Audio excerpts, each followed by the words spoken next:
Ataturk's plan was clear: replace the existing Islamic identity with an ultra-nationalistic Turkism. In order to clarify Ataturk's view of Islam, one can quote his own words from the famous book Madani Bilgilah. He said, "Even prior to accepting the religion of the Arabs, the Turks were a powerful nation. After accepting the religion of the Arabs, the influence of the religion was not so great that it could unite the Arabs, the Persians, and the Egyptians into a single nation. Instead, it killed the nationalist enthusiasm. This was very natural, because the very purpose of the religion founded by Muhammad in interacting with all the other nations was to pursue an Arab-inclusive national policy." This statement of Ataturk highlights his ignorance about the message of the Prophet ﷺ. The Prophet was sent as a mercy to mankind, with divine guidance, taking people out of darkness and into the light. He was sent with a guidance that elevates mankind, Arabs and non-Arabs alike. Anyone who studies the history of Islam and its people will find that many non-Arabs have been among the major scholars of Islam. One example of this is to look at the compilers of the 6 famous hadith books. The one who studies the Prophet's biography will see how his love was not exclusive to his Arab companions. Rather, his love encompassed all of his companions, Arab and non-Arab. Ataturk's right-hand man İsmet İnönü said, "We are openly nationalist. Nationalism is the only thing that holds us together. In addition to the Turkish majority, the other elements must not have any influence. We must at all costs Turkify those who live in our country, and we will destroy those who oppose the Turks and Turkishness." This dark ideology would come to inspire the Nazis in Germany. Remember that Ataturk's government was at its most active stage just before Nazi Germany started to attack their neighbors. Ataturk's policies provoked several bloody uprisings, the most famous being the Sheikh Saidi Piran uprising, the Ararat uprising, and the Dersim uprising. Martin van Brunissen has summarized the Sheikh Said uprising that took place in 1925. It was a religious uprising with the purpose of re-establishing the caliphate, while the other uprisings had a more nationalistic character. The uprising was brutally crushed, and more than 200 villages and 8,000 homes were looted and destroyed. More than 15,000 people were killed. Sheikh Said himself was executed. In 1937, the Dersim uprising occurred and lasted until 1938. There are not many historical accounts that describe this uprising. However, one of these few sources is from a man who himself was a Dersim native, Nuri Dersimi. He was actively involved in the initial stages of the uprising and lost many of his relatives to the cause. Several different tribes took part in this uprising. When Ataturk's government forces initially tracked down these tribes, they resisted and fought back. Women and children hid in caves. Ataturk's government forces blocked the exits and lit fires just outside the entrances so that the caves were filled with smoke, thus suffocating the many women and children to a slow death. Those who made it out were stabbed to death with bayonets.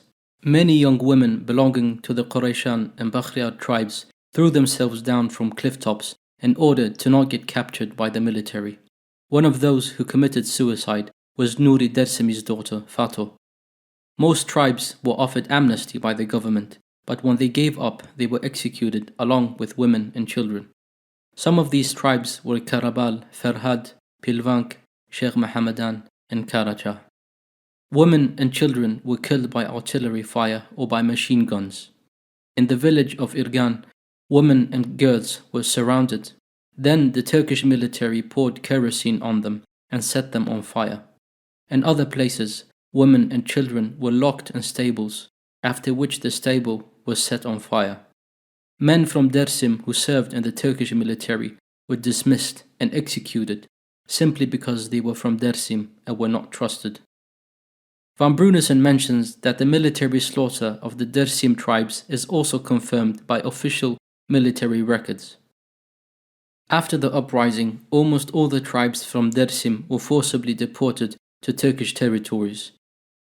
The resettlement law of 1934 was one of the many reasons that brought about the Dersim uprising. That basically made it legal for the state to forcibly relocate non-Turks wherever they wanted. The law would be applied to more than just rebellious rebels. In the law itself, 3 different categories of these deportations were mentioned. The first, areas that needed to be evacuated due to economic, cultural, or security reasons. These areas were no longer allowed to be inhabited. Rebellious tribes fall into this category.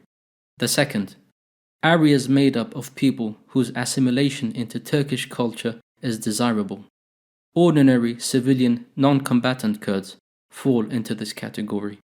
The third, areas with a population whose Turkish culture needed to be strengthened and replenished.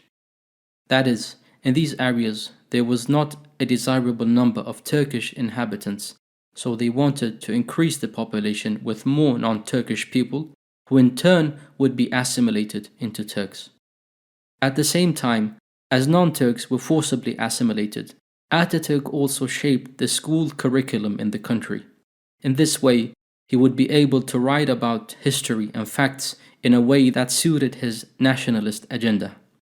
Ataturk entrusted the historian and his adopted daughter, Efet İnan, with forming the curriculum for social sciences in schools. Efet İnan's book Medeni Bilgiler, which consisted largely of Ataturk's wisdomful quotes and advice, was used to teach children about how you become and behave like a proper citizen. This book was taught from 1934 until 1950. It is a book that basically teaches you what a real Turk is, based on Kemalistic principles. In addition, a new theory was formed, the Sun language theory. The theory itself is based on the belief that all languages and civilizations had a Turkish origin. Thus, the Greek, Chinese, Egyptian, and Muslim civilizations were of Turkish origin. However, the question that arises in relation to the forced assimilation of Kurds is, as Martin van Brunissen puts it, the embarrassing question of why it was necessary to Turkify a people who were already claimed to be Turks was never answered. Hermeti, kes, tufon panena. Agar makina vernesana ye hermeti bu to taza udra karkein. Ağır makina karşıma da ye hega da dizmes kerduzona. Hega da zümine giredi. Jini domon momon yapıyor ya dizmes kerdi. Sıra Atatürk ameşi ku fakir fakir so ye cini ke çene ke bu da dayarı ya. Vatan eskeramın millet yine top mal amene dönme yine piser hemen İslam'ın o ağır makineyi kurmuş ki ne kadar kırdın.